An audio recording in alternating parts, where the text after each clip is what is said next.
Good evening, everyone. It is now 6 p.m. and welcome to the May 2nd City Council meeting of the City of Bel Air Beach. Would everyone please stand and join me in the Pledge of Allegiance?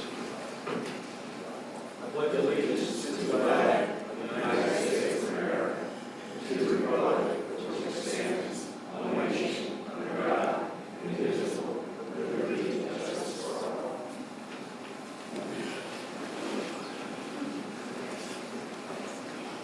Patty, will you please call the roll? Councilmember Frank Banker. Present. Councilmember Leslie Notero. Here. Councilmember Lloyd Roberts. Here. Councilmember Mike Sable. Here. Vice Mayor Glenn Gunn. Here. Mayor Dave Gaddis. Here. City Manager Lynn Reeves. Here. City Attorney Andrew Salzman. Here. And Councilmember Jody Shirley was unable to attend. Thank you. The first item is approval of the agenda. Do I have a motion? Motion. Frank Banker has made the motion. Do I have a second? Second. Glenn Gunn made the second. All in favor? Aye. Any opposed? All right. Let's move right on to number 2, which is citizens' comments. During this time, citizens will have up to 3 minutes to discuss any non-agenda topic. When called on, please come to the podium, state your name and address, then direct your comments or questions to the council. Would anyone like to address the council? Yes.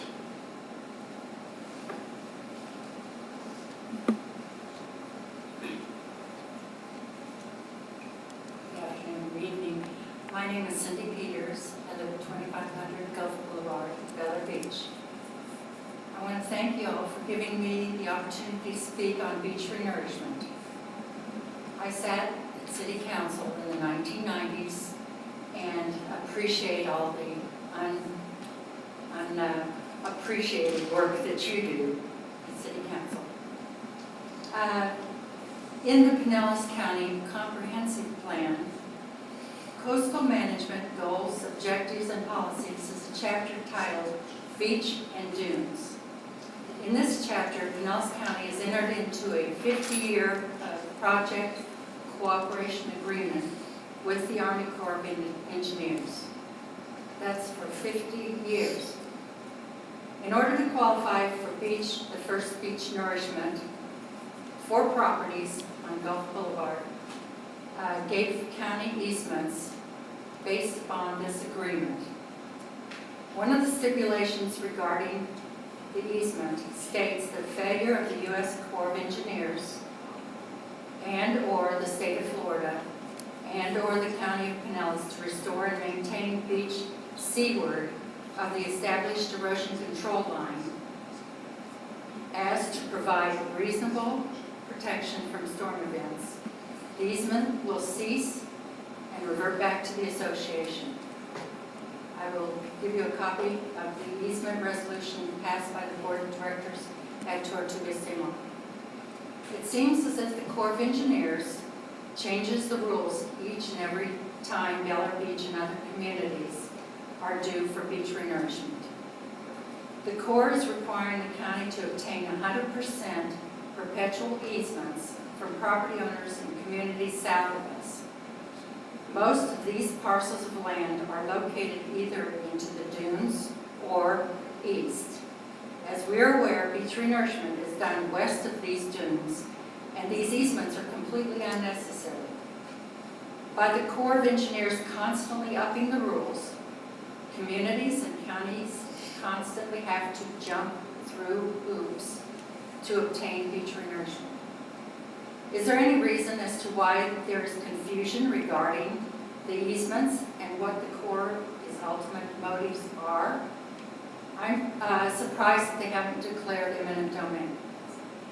Without the beach renourished, the dunes will be lost, all the sand will be gone, and heaven forbid if we get a hurricane or a strong tropical storm. Extensive damage could be done not only to the Gulf front condos, but to the entire island of Bel Air Beach before the next scheduled renourishment in 2030. Thank you for your time, and I do resolution and photos of free beach renourishment. Thank you, Ms. Peters. I'd like to see a copy of that after the meeting, if that's possible. Thank You you. want me to give it to the city clerk? That'll be fine. Thank you. Do we have any other citizens that would like to speak tonight? Thank you. All right. That being said, we move to item 3 now.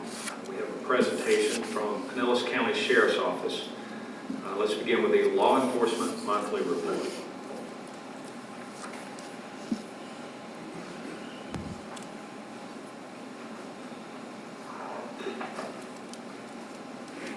Good evening, everyone. Sergeant Switch, Pinellas County Sheriff's Office. The statistics I am going to present this evening are for the month of March 2022. We'll start off with the UCR Property and Person Crimes Report. Happy to report that we have zeros all across the board. For arrests for the month of March 2022, we had a total of 12 arrests. For deputy activity, as you can see on the report, traffic stops, so traffic enforcement lead that with a total of 190 for the month, and then direct patrols.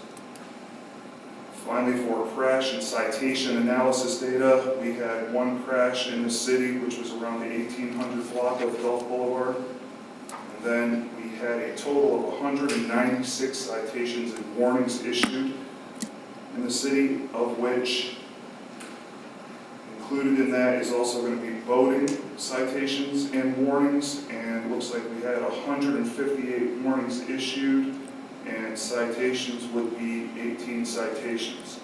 If I could, I'd also like to touch on last month in April. Of note, many residents have approached me and asked about some activity that occurred. I forget the exact date, but it would have been during my shift. There was a lot of police activity, a lot of lights, sirens, K-9, and the Eagle, our agency helicopter, was out.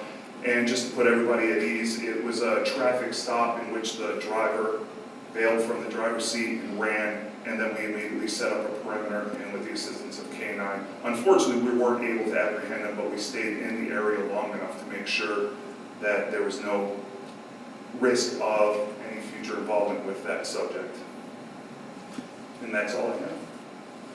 Thank you very much. Does anyone on the council have any questions? No? Thank you, Sergeant. All right, thank you. All right, next up, we have Code Enforcement Report. Good evening, Mr. Mayor, Council, staff, and citizens. Steve Clapke for the record. Just to give you a little update, a couple things that we are working on. We're still working on some of these individuals out there working without permits or being licensed in Pinellas County. Still working very closely with the building department and Mr. Thomas with the licensing board and taking care of a lot of those problems. The other thing that we're working on with Kyle is the reports for the National Pollution Elimination Discharge. So I am also doing that. So basically what this is, if somebody's having a house built, the silt screen has to be up around the building itself. If somebody's draining for a pool, they have to have either hay bales or some type of sock to trap any of the pollution that's coming out from the ground. So I am working with Kyle on that. But other than that, it's been an active one. But again, no complaints from anybody, and I'm open to any questions. Council? Any questions? Thank you very much, Deputy. I appreciate it. Yes, sir. Have a good evening. You too. Okay, now we're up to agenda item number 4. When we get to the consent agenda, we will be presenting a proclamation designating the month of May as Lupus Awareness Month. Today we have a presentation from Gina Schell, who is the Southeast Region Lupus Foundation Advocacy Co-Chair and fellow member of Leadership Pinellas Class of 2022. Ms. Schell, you have the floor. Thank you so much. Hello, everybody. My name is Dr. Gina Schell. Thank you so much for having me. I'm here just to share a little bit about lupus, which is a systemic disease a lot of people are not aware of. This is a disease that affects over 1.5 million Americans, 90% of whom are childbearing age women. It is a disease that, due to its lack of awareness, it takes approximately 7 years on average for diagnosis, and approximately 50% of these patients end up ultimately on medical disability.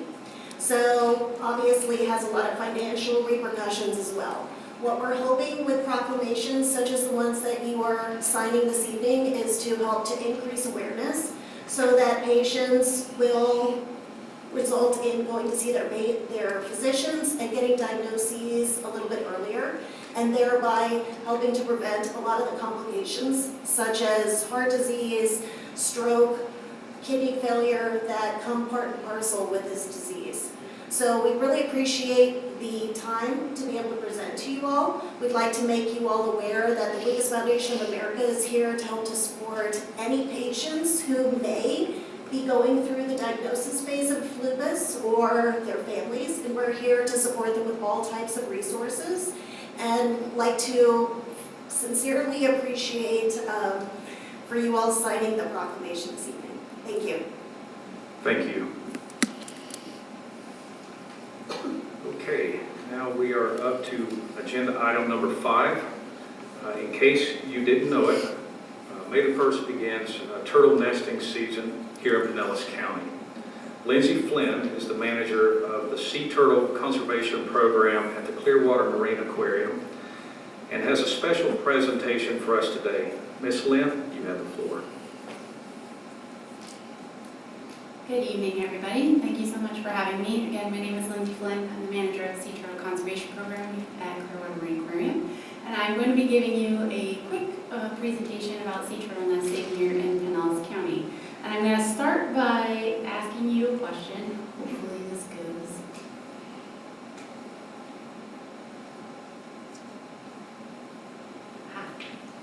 All right.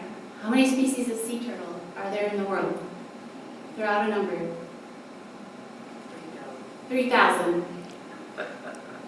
Anybody? Come on. 3? 30? Close. 7. 7 species of sea turtle in the entire world. All right.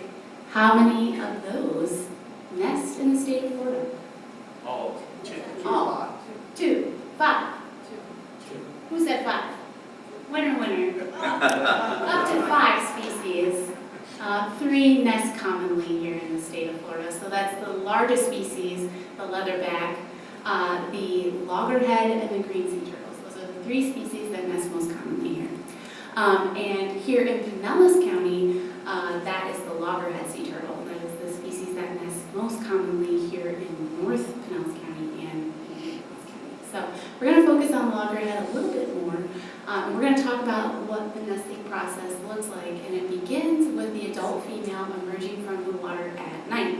She's going to crawl up the beach somewhere between the high tide line and the primary dune, and she's going to select a nest site. We don't really know the parameters that they use to select a nest site. It could be a lot of different things, but once they do choose a site, they start preparing it by creating something called a body pit. It's a shallow depression in the sand that they create by making sort of broad movements with their front flippers. Once that shallow depression is created, they're going to create something called an egg chamber. So they're going to use their rear flippers like a shovel, and they're going to dig a hole in the sand that kind of looks like an upside down light bulb. And once they cannot sort of remove any more sand, now's the time to start laying eggs. Loggerhead sea turtles lay somewhere between 80 and 120 eggs per nest, on average 4 to 5 times in a single season. That's a lot of eggs. They lay their nest about every 2 weeks. So she's a very busy turtle during the season. When she's done depositing all those eggs, she kind of works backwards. She covers those eggs with sand using her rear flippers. She sort of packs it in tightly. And then she's going to camouflage the site and the scent of that nest by sort of moving about sand with her front flippers. The reason she does that is because she wants to camouflage the site and the scent of the nest from land predators like coyotes that we have in the area, or raccoons. Once she's done with that, she's going to simply turn around and crawl back towards the water. She doesn't sort of provide any maternal care for her clutch. She's not going to come back to it and check on it. That nest is going to incubate for about 2 months, and then hopefully those hatchlings will emerge together at night and make their way towards the water. We're going to talk a little bit about why that might not happen, but that's the goal. Now that we know a little bit more about sea turtles, why should we care about them? Well, they're protected under state and federal law. At the federal level, they're protected by the Endangered Species Act. At the state level, they're protected under the Marine Turtle Protection Act. We also want to care specifically about the loggerhead sea turtle because, as it turns out, Florida hosts more than 90% of all loggerhead nesting activity in North America. So this is what the state of Florida looks like. That black line indicates where they nest in the state. That's pretty prevalent. They don't nest in the Big Bend area of Florida because that's mainly marshlands, and they need sandy beaches in order to nest. But everywhere else, sandy beaches, they're nesting there. Now, internationally, Florida is one of 2 primary nesting locations for the loggerhead sea turtle in the entire world. Oman is the other location, and if you don't remember where Oman is, it's in the Arabian Peninsula next to Yemen and Saudi Arabia. So I think it's cool that little Florida is one of 2 primary nesting locations in the entire world. Now, what's unfortunate is that the nesting population in Oman has seen a significant decrease in nesting. That's up to 79%. So that means it's really important that we do everything that we can to protect our nesting population of loggerhead sea turtles, because as our population goes, so goes the global population of loggerhead sea turtles. We also need to care because sea turtles actually help stabilize the beach. Talking about beach renourishment, when they lay their eggs, not all of their eggs are going to hatch. It's very natural and typical for that to happen. Those eggs then provide vital nutrients to the beach vegetation to allow them to grow. That beach vegetation then stabilizes the sand and builds up the dunes, and then by stabilizing the beach over time, it maintains that nesting habitat not only for sea turtles, but seabirds and shorebirds as well. And you can help our sea turtles by reducing obstacles and reducing light pollution to prevent disorientations. And we're going to talk about what that means in just a minute.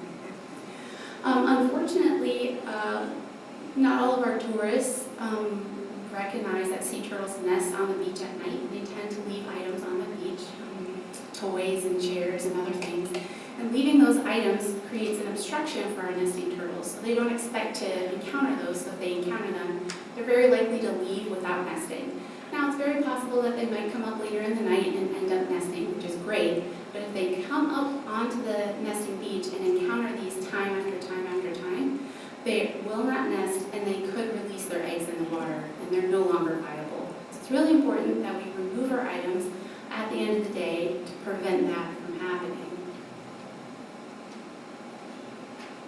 These are just some instances of sea turtles encountering different types of obstacles in our survey area. And that goes for holes in sandcastles too. When they encounter those big mounds of sand, they don't expect it, and they will leave without nesting as well. Now, to talk a little bit about light pollution. So, this is what the state of Florida looks like at night. You can see little Pinellas County here among very brightly lit places like Miami, Orlando, Jacksonville, that kind of thing.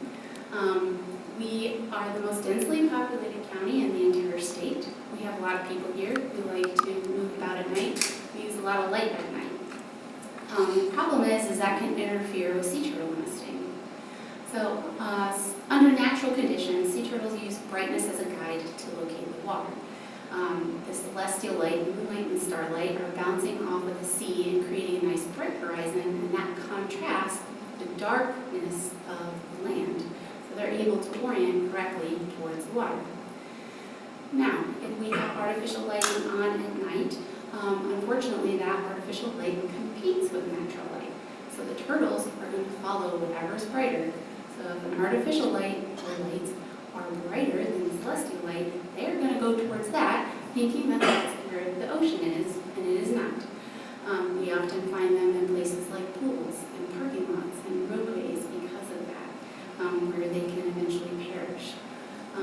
Now, it's important to note here that the rule of thumb that we use is if you're standing normally on the beach, if you can see the light, so can the turtle. Now, what does a disorientation event look like? Hopefully you can see this. But here is the crawl track of an adult female. Way back there was where the nest was, so she crawled all the way to the foreground of the image along the beach trying to find the ocean because residential lighting may have confused her or distracted her from finding the water again, and that wastes precious energy that she needs in order to continue to lay those clutches of eggs throughout the season. Now I'm going to warn you that the next few images are a little graphic, that this is the result of disorientation events. And unfortunately, it is adults and hatchlings finding themselves in areas that they should not be, like roadways, where they can get impacted by motor vehicles. It's happened with adults, it's happened with baby sea turtles. Aside from being impacted by motor vehicles, they can just wander about the beach just trying to find the water, and that wastes precious energy that hatchlings need in order to swim out into the deep water where they find floating algal mats to live for their first few years of their life. If they don't have that energy, they're not going to make it. It also makes them more vulnerable to land predators like coyotes, different species of birds and raccoons.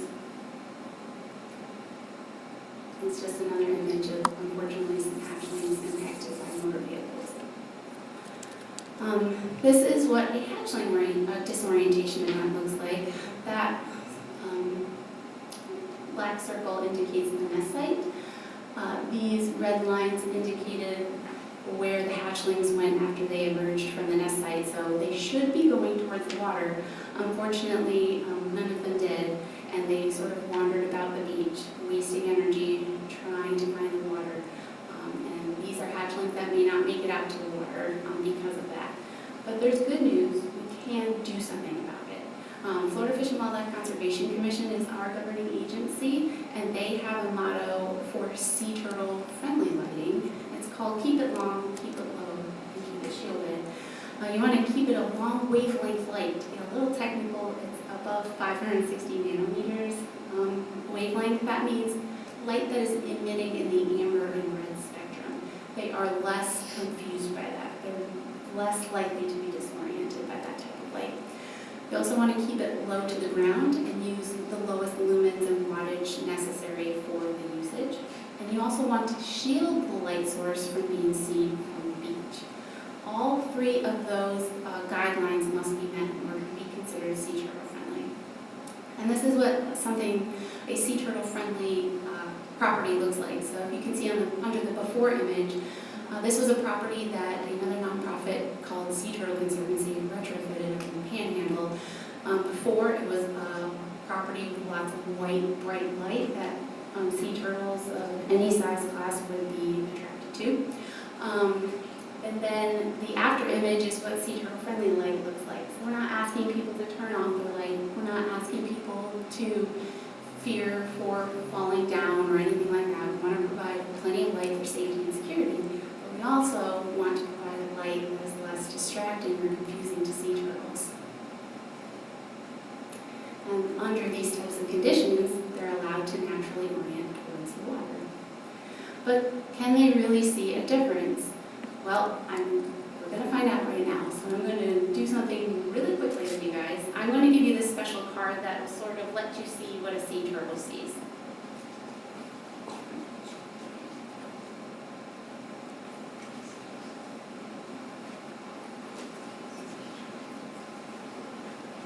Thank you.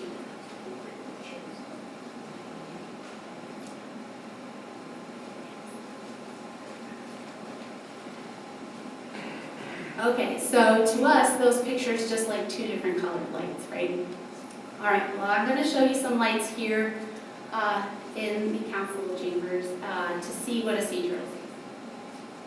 So first, I want you to look at this light just with your normal eyeballs, not directly at the light, just see sort of what it casts, okay? That might be a light that we would normally see at anyone's property at night. Okay. And this is what a sea turtle friendly light looks like. So it's emitting that amber color, and it's also shielded. Now, you guys can see that. All right, now I want you to look at the same light with your handy dandy tool. Can you see that light? Yeah, so you can see that pretty clearly. So a sea turtle might be attracted to that if it's brighter than the celestial light, right?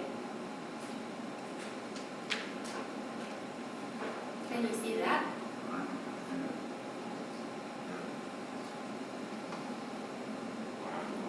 Can you see it now?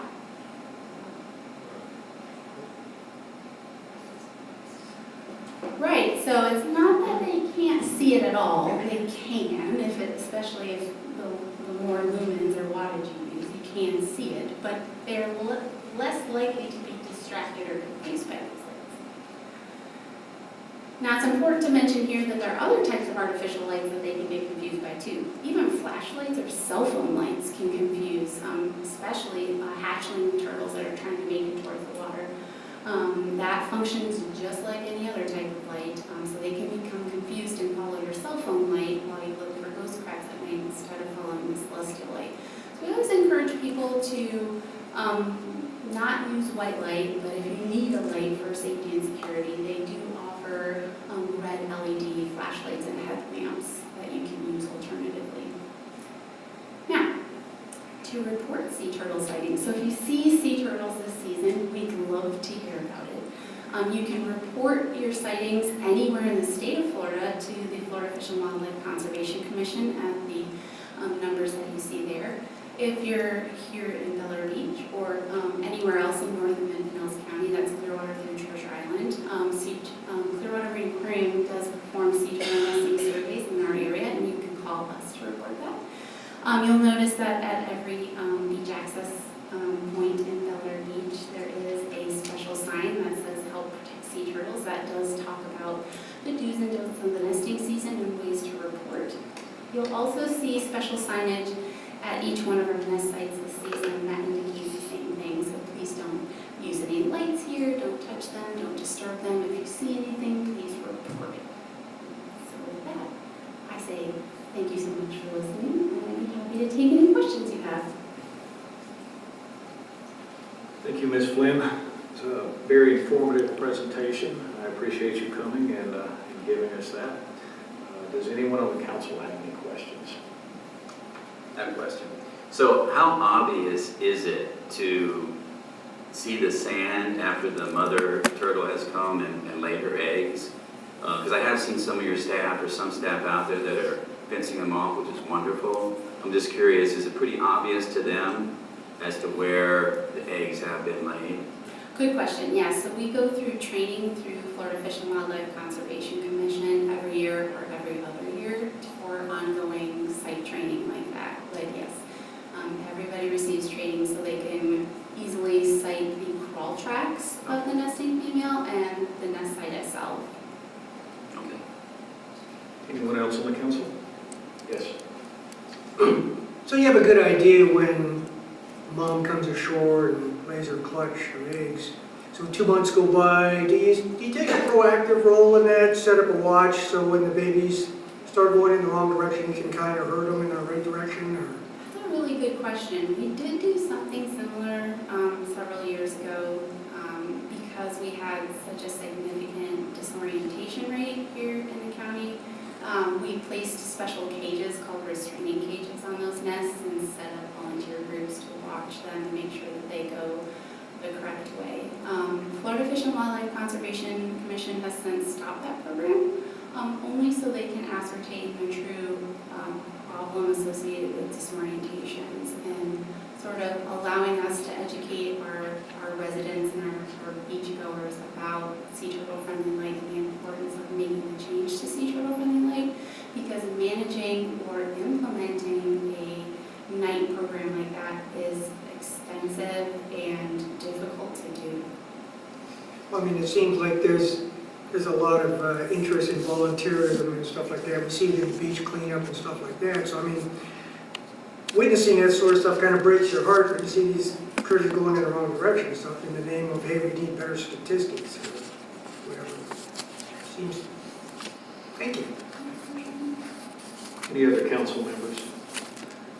I'm sure there's someone, oh, yes. Just to follow up, and so how accurate is the 2-month period? So if you guys know that on January the 1st, the mother laid the eggs, how accurate is the 60 days typically?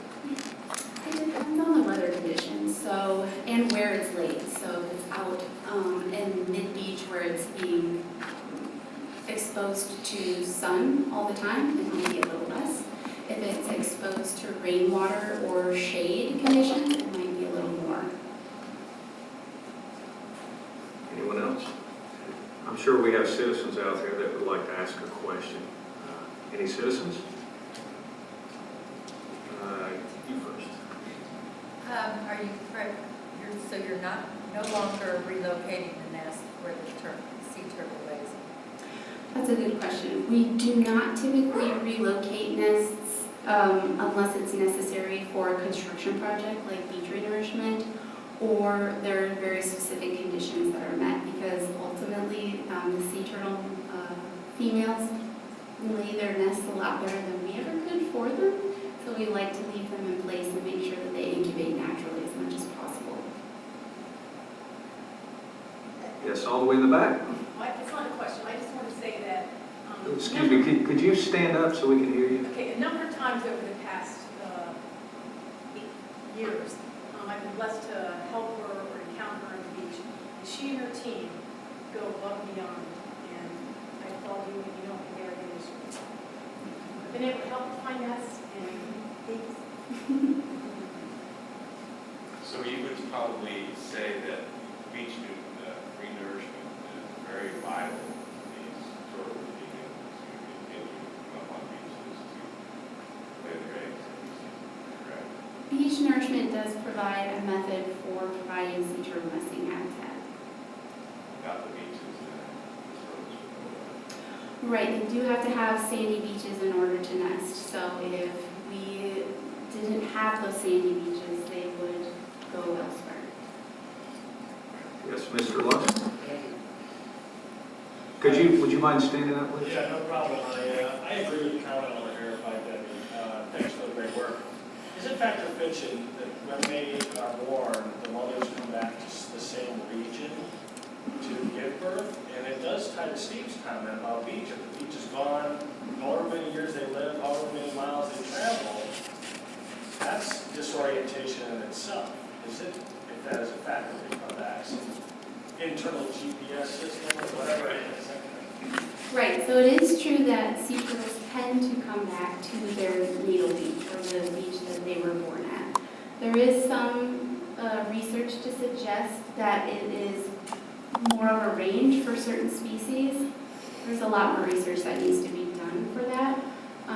For example, green sea turtles might be capable of nesting in multiple states in the same season, but that may not necessarily be true for loggerheads. There's a lot more research that needs to be done, and I don't know that I'm prepared to comment on that right now.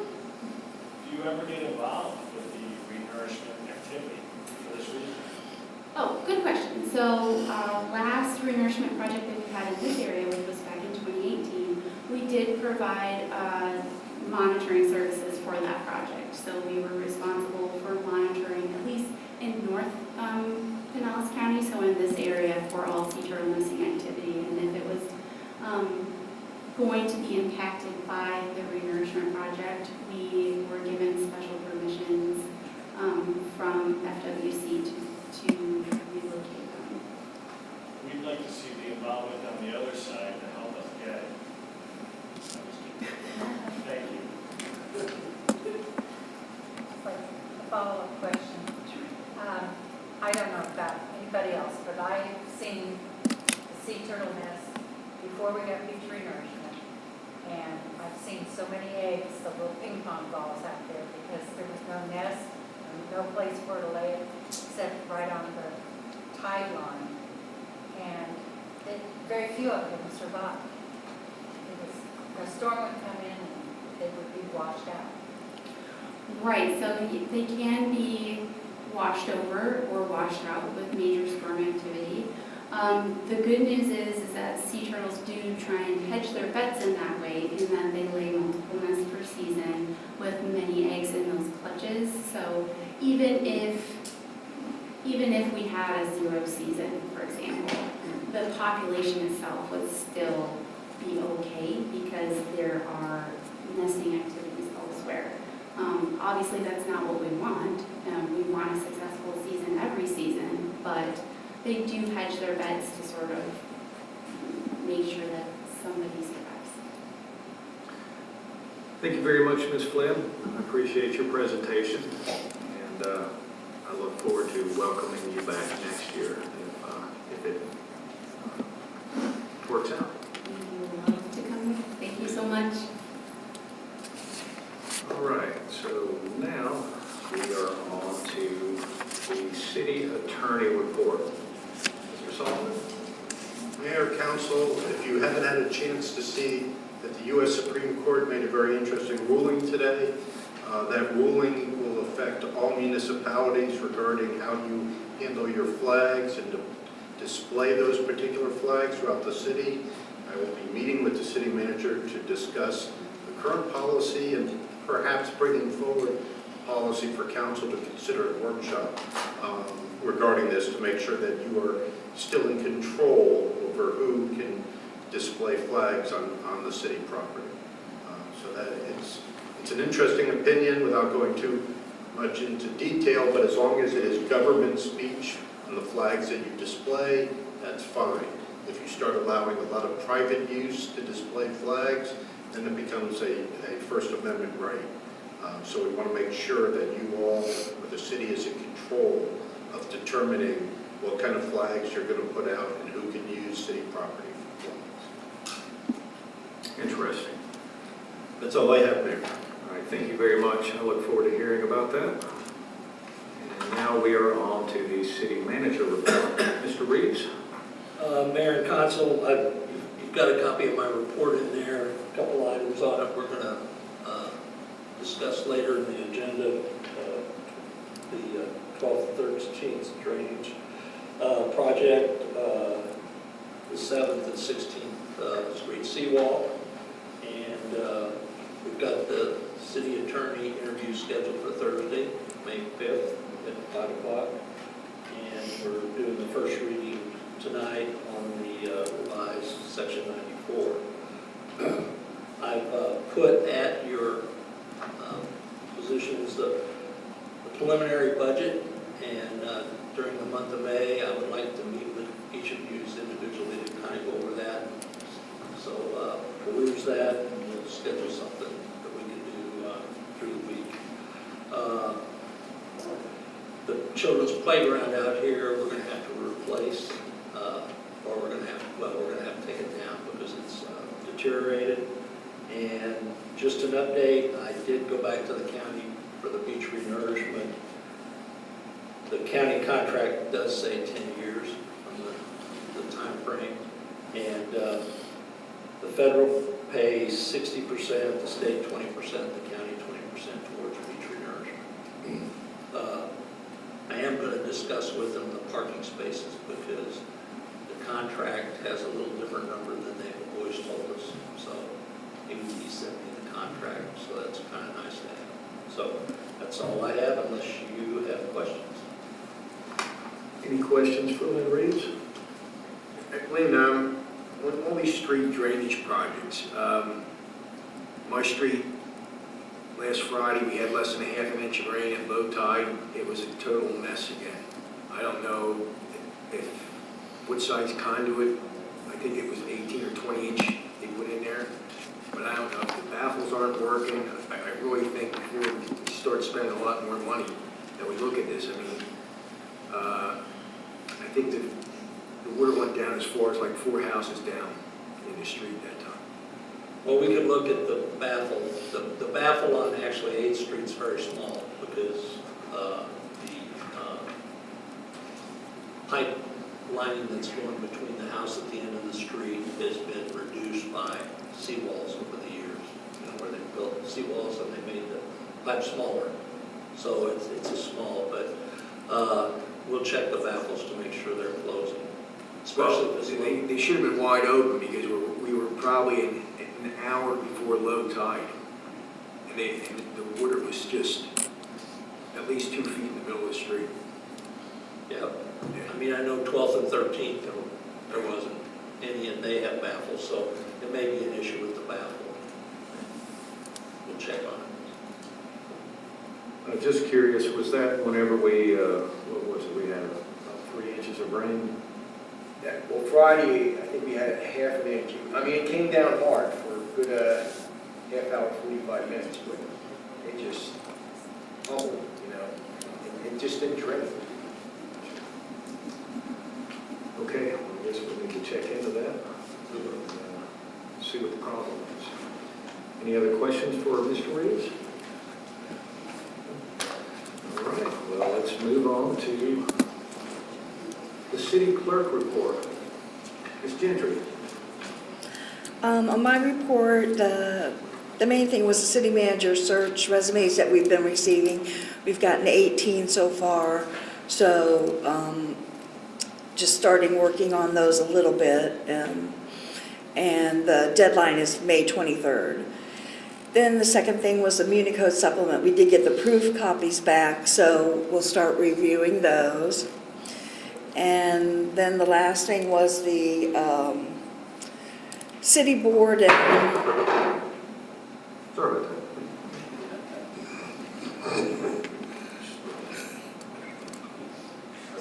Please continue. The city board and committee appreciation lunch that was hosted by city council. And I think that went very well, and everyone seemed to enjoy themselves. And I just want to say for the record that since I've been here, that is the most well-attended by council and all the board members. So I was very happy to see that. Good. Does anyone have any questions for Ms. Gentry? Yes. Did we get our city stats info into FLC? I saw something had a list. Any other questions? Thank you very much. Okay, so now we are on to agenda item 9, 10, and 11. Just for the sake of time, I'm asking for approval of the April 4th, 2022 City Council meeting minutes approval. April 11th, 2022 City Council work session minutes approval, and April 18th, 2022 City Council work session minutes approval. Do I have a motion? So moved. Motion made by Frank Baker. Do I have a second? Second. Is that you? Somebody else said something as well. I think we Second. You say it. Mayor, Say what? there's one more item. Correct. What I wanted to do was just do these 3 by themselves, and then I was going to do the other ones individually. And that way, just to speed the meeting along, because we're running short on time.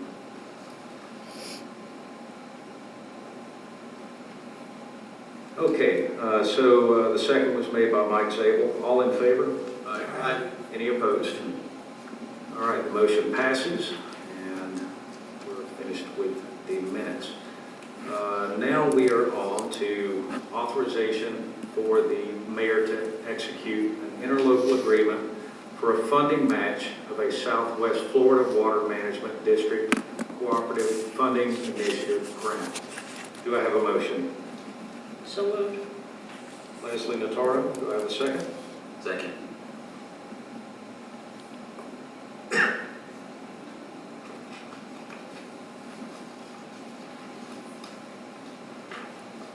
Boyd Roberts.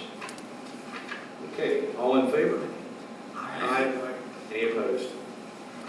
Motion passes, and we'll get that signed and move forward with it. Next, we're up to item 13. This is for authorization for the mayor to execute the addendum to the city manager employment agreement. Do I have a motion? Frank Baker. Do I have a second? Leslie Nataro. All in favor? Aye. Any opposed? And the motion passes.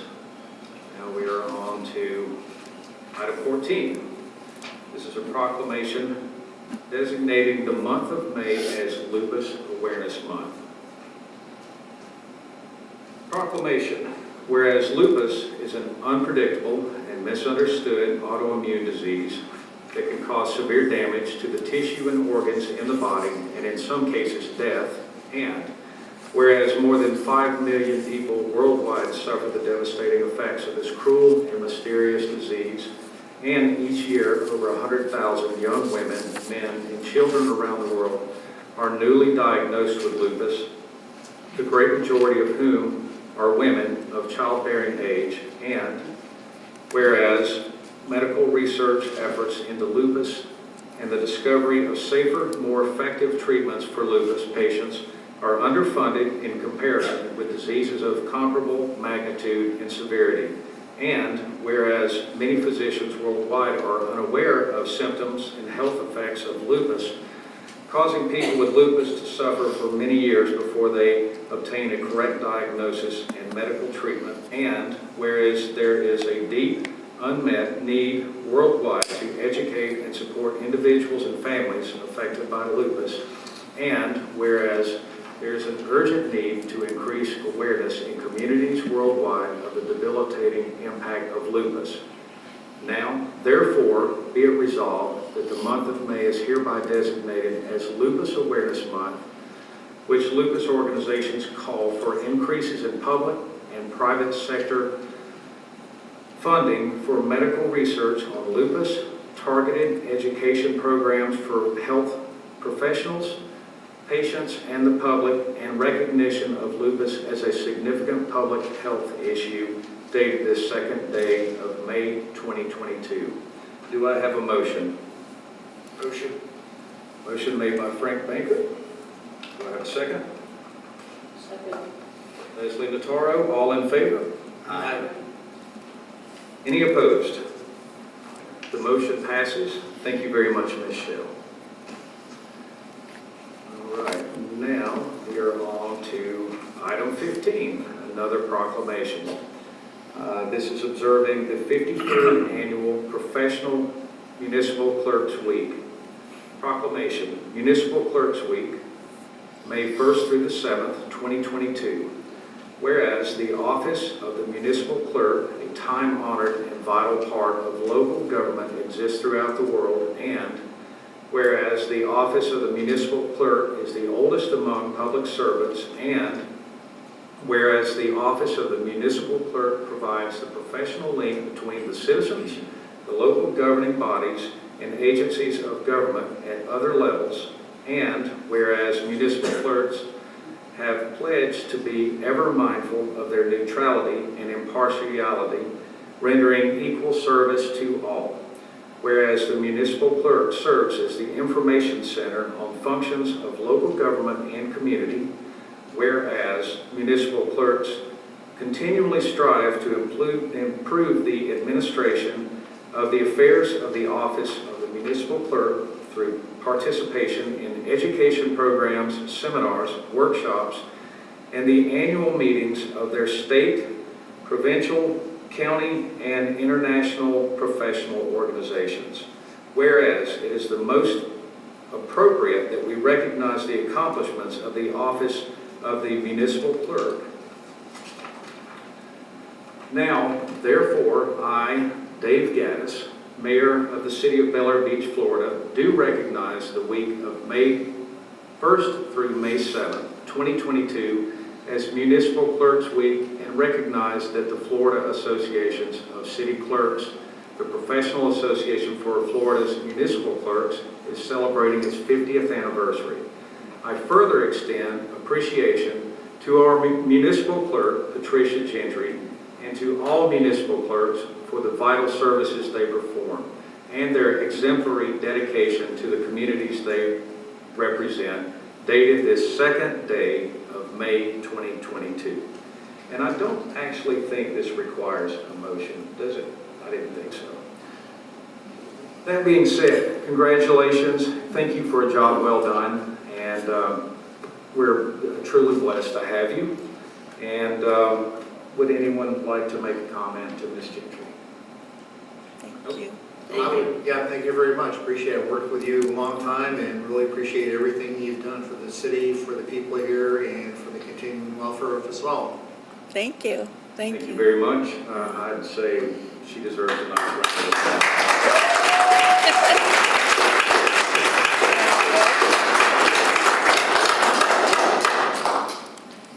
Okay, I got the second one right. The first one I'll do better next time. Now we're on to item number 16. Let me make sure here. Yeah, we're in the regular agenda now. This is for consideration of appointment of alternate member to the Citizens Advisory Committee. We have an applicant, Thomas Elliott. First off, do I have a motion? Motion. Frank Baker, do I have a second? Second. Lynn Gunn. We currently only have one applicant. Again, that's Mr. Thomas Elliott. Is he here tonight? Oh, here he is. Yes, I am. Mr. Elliott, would you like to introduce yourself to the council? Sure. You want me to step up to the microphone? Sure, please. Step right up.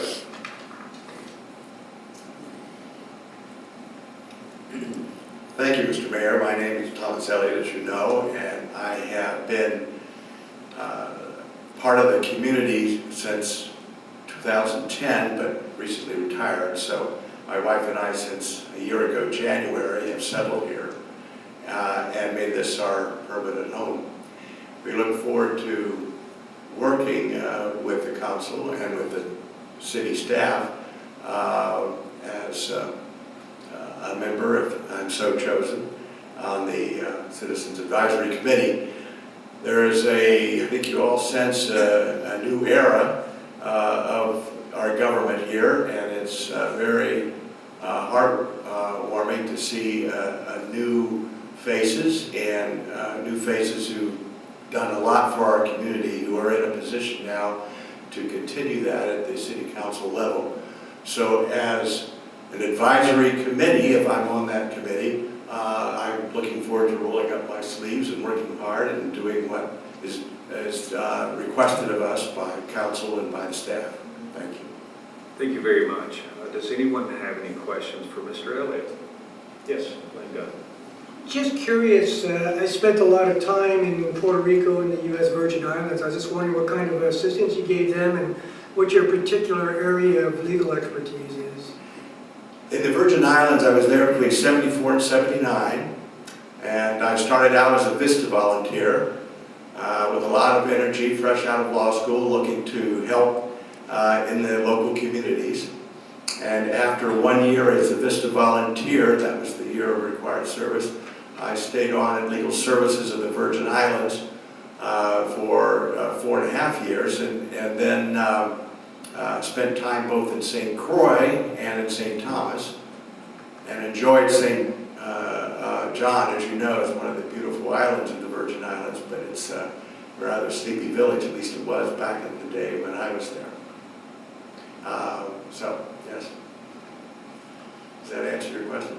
Well, and I was just wondering what your particular legal expertise is. Oh, sure, of course, sorry, missed that. Yes, I work in federal agency work. Immigration nationality was a lot of it, helping international investors as well as defending people in proceedings before immigration judges. I served on the staff of the Board of Immigration Appeals, and my wife, Carolyn, who is here, is where we met. And she stayed on and retired after 41 years at the Board of Immigration Appeals as a staff attorney. So yes, that's the area, and all levels of course. I did state litigation too, which would be general litigation, whether it's domestic law or whether it's in in legal services, we did a variety of things. We did defend people in certain situations where they were denied education because of special needs, a number of different things where it was useful to get involved to help the community really take on its responsibilities to all of its community members. Thank you. Thank you for stepping up also. Appreciate that. Thank you all. Any other council members? How about the citizens? Nope. Okay, back to the council. All right, Patty, can we do this by roll call? You can, would you like to, or, Fine. okay. Right. Yep. Councilmember Banker, Yes. Councilmember Notero, Yes. Councilmember Roberts, Yes. Councilmember Zabel, Yes. Vice Mayor Gunn, Aye. Mayor Gaddis. Yes.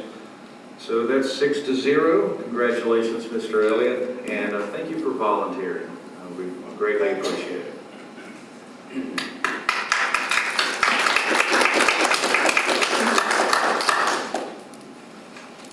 All right, we're on to item 17. This is consideration of resolution 2022-03. Mr. Salzman, would you please read the resolution title?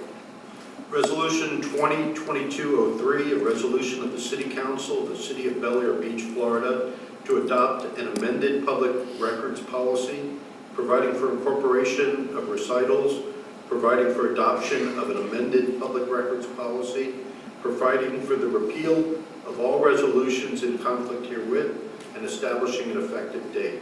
That is Resolution 2022-03, read by title only. Thank you. Do I have a motion?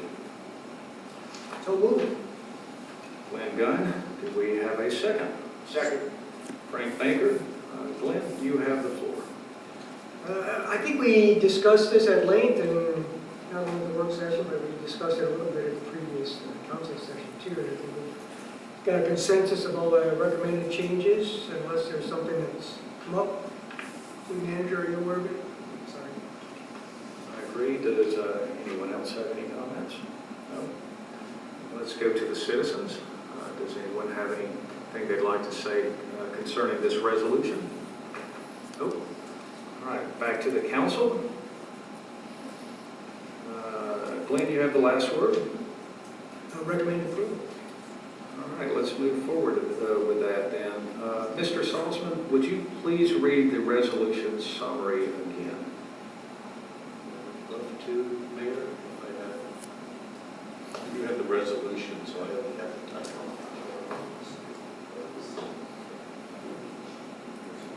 This is what we're voting for. What's this summary, right? The Well, it's the title. Title. That's what I read already. Okay, I wasn't sure if we were supposed to read it No, no, twice. Some of them we do, some of them we don't, but that's on the ordinances, correct? Yes, Okay, all right, got it. All right, well, in that case, Patty, would you please call the roll? Councilmember Notero, Aye. Councilmember Roberts, Aye. Councilmember Zabel, Aye. Councilmember Banker, Aye. Vice Mayor Gunn, Aye. Mayor Gaddis. Aye. So that's 6-0, and the resolution passes. And now we are on to item number 18. Before I move on to 18, Mr. Hansett, can you hear me all right? All right, great, thank you. All right, number 18. This is where we get to read it twice, right? Well, Mayor, normally we read the title, and then if there's any issues after the city manager goes through the changes, we would respond to those. Okay, all right, perfect. Well, in that case, this is for consideration of ordinance 22-01. Would you please read the ordinance title, please? Yes, Mayor. Ordinance 2201, an ordinance of the City Council of the City of Bel Air Beach, Florida, providing for amendments to section 94.1, 94.2, 94.6, 94.8, 94.62, 94.69, 94.161, 94.217, 94.251 of the City Code of Ordinances pertaining to zoning, providing for incorporation of recitals, providing for approval of amendments to section 94.1, 94.2, 94.6, 94.8, 94.62, 94.69, 94.161, 94.217, 94.251, and of the City Code of Ordinances, providing for a copy to be kept on file, providing for severability, providing for the repeal of all ordinances in conflict herewith, and providing for an effective date. That is ordinance 2201, read by title only on first reading, Mayor. Thank you. Do I have a motion for this ordinance? Motion? Frank Baker. Do I have a second? Second. Lloyd Roberts. All right, Frank, you have the floor. Yes, a lot of the things that were changed, minor changes in this ordinance have been risen months and months ago, and I want to thank council and you, Mr. Mayor, for getting this resolved today, and hopefully it passes, and the ordinance speaks for itself. Thank you very much. Any other comments from the council?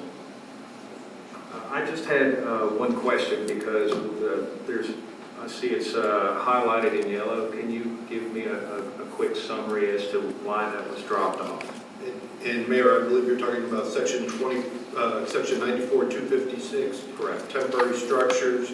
Council brought up at the workshop that they did not believe that this section involving moving vans and moving trailers was in the appropriate section, so we removed that pursuant to council's feelings at the workshop, and obviously subject to your vote tonight and at second reading, and we will move that to another section of the code. Perfect, thank you. Any other council members? No? Let's take it to the citizens. Any citizen comments? Nope. All right, back to the council. With Frank Baker, you have the last word. Please take it to a vote. All right. Peggy, would you please call the roll? Councilmember Roberts, Aye. Councilmember Zabel, Aye. Councilmember Banker, Aye. Councilmember Notaro, Aye. Vice Mayor Gunn, Aye. Mayor Gaddis. Aye. 6-0, and the first reading of the ordinance passes, and we will repeat this act in a month. Thank you very much. Now we move on to item number 19. This is to authorize the city manager to award the 12th and 13th Street Drainage Modification Project bid B22-01. The request is to award the bid to Kaminga, you got me, Rude Votes Incorporated in the amount of $717,349.60 and approve a budget increase in the Stormwater Capital Projects Fund not to exceed $200,000. Do I have a motion? So moved. Leslie Notaro. Do I have a second? I'll second. Frank Baker. All right, Leslie, you have the floor. I will defer to Linda. Yes, Mayor and Council, this is for the 12th and 13th Street Drainage Project. It includes repaving most streets, new curbs, and repiping the pipes that are available in our right-of-way. We're not changing anything on the outfalls that go through private property. And unfortunately, the bids are coming in significantly higher than what we had budgeted for. In this case, $200,000 higher. We got two bids, one for $717,000, the other one for $827,000. So tonight, the engineer reviewed the quotes and recommended K&R as the lowest bidder, and I've given you copies of the bid documents. Thank you. Do we have any other council comments? Yes. I do have a question. I don't have a problem with the bid itself. When the bid that was submitted that we're getting ready to maybe approve, when was the ending date that their bid would be good? We would either have to reject it. You mean when would?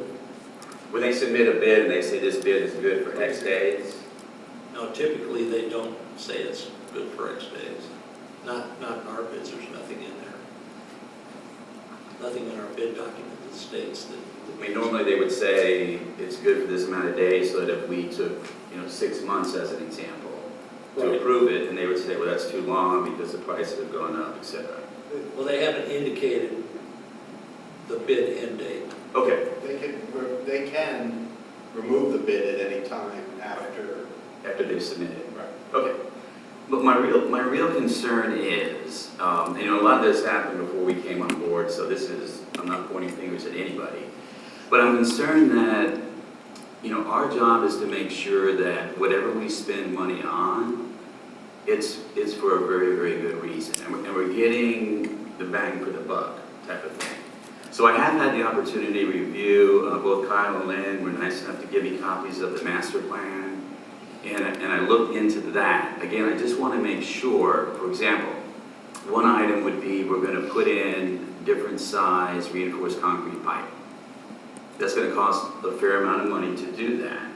But what is the real benefit to that from a stormwater design standpoint?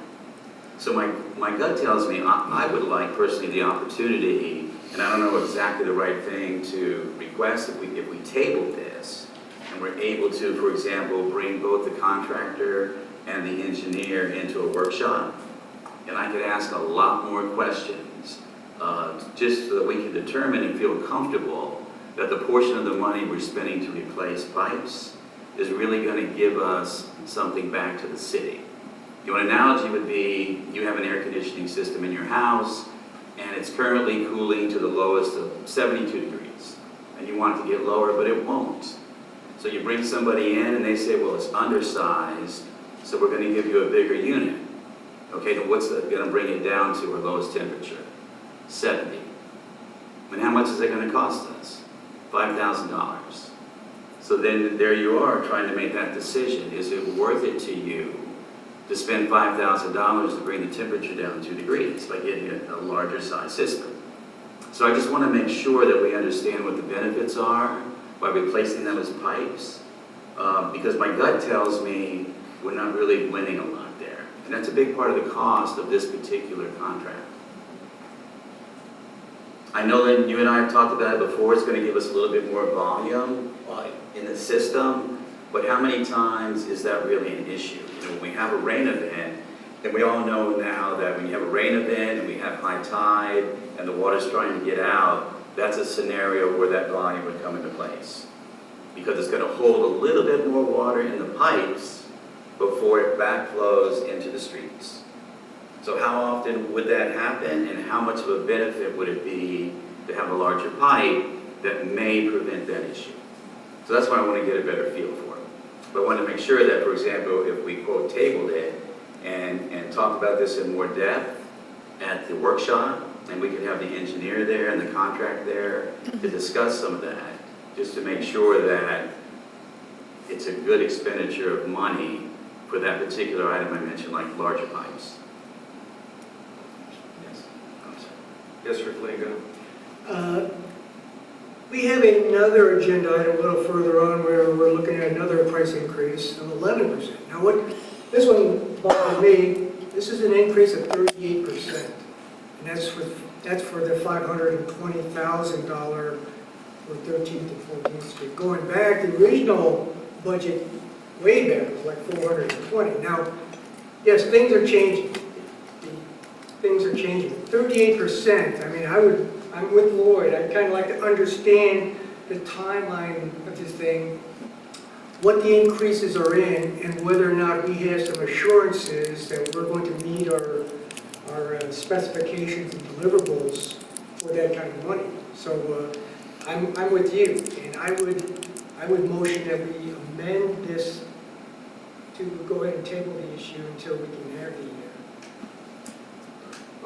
Who wants to, you mentioned tabling also, who wants to claim the motion to table? Motion that we table this pending inviting in the contractor and having a little more definition of what's involved in the pricing. All right, so we have a motion to table. Do we have a second? Second. All right, Lloyd Roberts. In that case,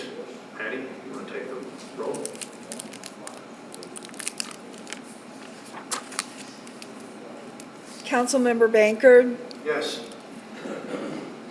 Councilmember Notaro. No. Councilmember Roberts. Yes. Councilmember Zabel, Yes. Vice Mayor Gunn, Aye. Mayor Gaddis. Aye.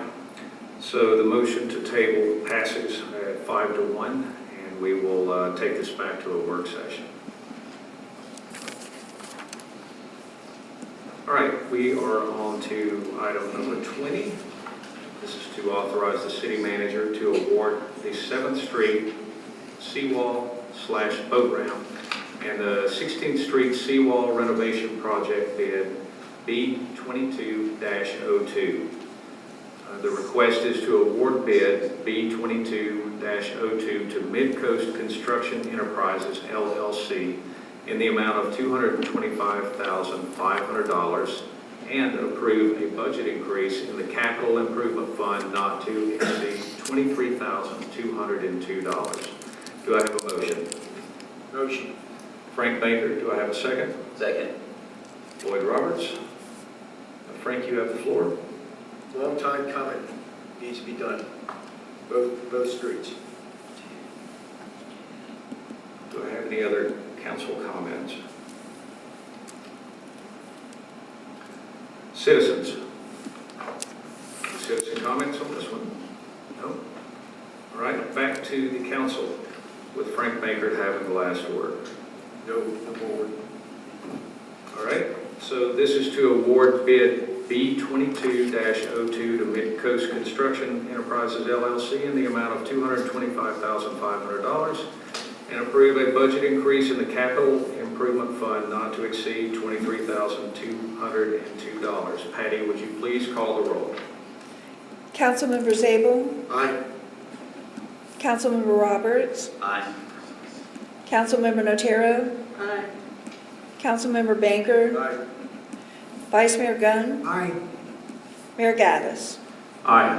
And it passes 6-0.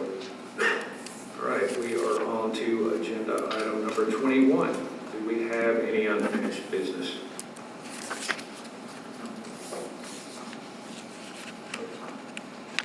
All right, seeing as we have no unfinished business, we'll move on to council comments. Last week, we started with Councilmember Baker. So this, or not last week, but last month. This month, we will begin with Councilmember Zabel. Yeah, I just want to mention the wonderful activity Parks and Rec put on this past weekend. Really enjoyed it. If you had the chance to come out, it was wonderful music, wonderful food, wonderful time just to talk and meet other people here. So again, thank you very much for all you've done for this county, well, for this city. I agree. Anything else? No, sir. All right, and now we move to Councilmember Roberts. Yeah, I just wanted to take an opportunity. I had some pretty neat stories. I actually told my wife I was going to write a book, but since I don't have the time for doing that, of all the citizens that I spoke to when we were going through the running for office scenario. So this is going to be like Lloyd's story time. I won't take too long. But one of the neat scenarios I had, I knocked on a door over in one of the condo units, and we talked about the typical things about what's best for the city, what would you like me to focus on, and towards the end, there was a couple, and the husband said, Lloyd, are you a Christian? And I said, yes, I am. He said, we are as well, and if you don't mind, we would like to pray over you for your success in running for this position. So they did, and it still gives me chills today, how good that made me feel while they were doing it. So again, every month I'm going to share a really interesting story to you guys, and if you want to take notes and write it down, you can, and then we can write the book together. So. Thank you very much. Councilmember Notaro? No comment. No comment. Vice Mayor Gunn? I've got 3 issues. One is along the lines of best practices in managing the agenda. A recommendation I would have is that number 1, or let's see here, approval of the agenda. That's a perfect time if somebody wants to pull an item out of the consent agenda, for instance, I would like to go ahead and read the proclamation, perfect time. So I would pull item 14 and 15 from the consent agenda and move it into regular agenda item, and you can make that number 15A or whatever. And at that point, you've adjusted the consent agenda. Once you approve the agenda, you just get to consent agenda, items 1 through 15, call for a vote, and it's done. I like it. That's just a recommendation. So that's one issue, is the consent agenda and removing items at the number 1, approval of the agenda. So when you get to the consent agenda, it's just a done deal. The second is the sea turtle presentation. I thought was great, and it goes towards engaging our residents. And I've always referred to it as Bel Air Beach 101. These are the things, how we get a chance to engage the residents and educate them on programs in the community, poison control, traffic control, safety during the holidays, that sort of thing. It just 10 or 15 minutes, maybe look to add more of that stuff into our agenda. It's kind of a neat thing. And the last thing is, it looks like the audio visual is running up and down. We've got visuals in the back. I can't see these, but it looks to me like the residents can see everything from the PowerPoint presentation. Yeah. So kudos to the staff getting that up and running. Great job, and it's really making a huge difference in presentations. That's all I got. Thank you. Okay, once again, I'd like to thank everyone who attended tonight. I encourage you to keep coming back. Don't be afraid to contact us with questions and concerns. We want to hear this stuff. So it's not a bad thing if you have a complaint. Right. Oh, Did I leave you off? Sure did. I am so sorry. Well, it's because I mentioned you at the beginning. Sorry about that. Frank, go right ahead. Just 2 little things. I actually went to Ms. Peters' house earlier this year during the campaign season. She was showing me her home and explaining the beach renourishment to me. Beautiful home. And before she got her efforts to get the beach renourishment, she would explain that the water would come into the bottom of the condo units. And I feel for you, and I don't know why the federal government is holding us to these standards down here in Pinellas County, where I sent to council, I sent to Patty, but just up in New Jersey, they're doing a new beach renourishment next year, and they're not having any problems. I know that the federal government gives us the lion's share of the money, but our beaches are getting smaller and smaller, and I really feel for you. And when the other thing, when item number 19, I agree on tabling this because what I brought up about 8th Street and the water problem, and I agree with you 100%. It really needs to be looked into. Maybe we need a catch basin rather than just a bigger pipe, and maybe 8-inch pumps to pump this water out. But that's it. That's all I got. Thank you. I apologize for that. Okay, now, back to where I was. Again, I'd like to thank everyone for coming tonight, and please reach out. Feel free to call us, email us, come see us, and bring your questions and concerns, because that's how we know what to do in the work sessions. Other than that, do I have a motion to adjourn? so moved. Just a quick question. I just looked over and saw Mr. Reeves there. So do we have something already in place with regards to when he retires, who's going to be the interim? Have we already done that? I think you're looking at him right over there. Do we have to do anything? Yeah, is that official? No, we haven't. Okay. Okay, and now do I have a second? Second. All right, Lloyd Roberts. All in favor? Aye. Any opposed? All right, we are adjourned. Thank you very much.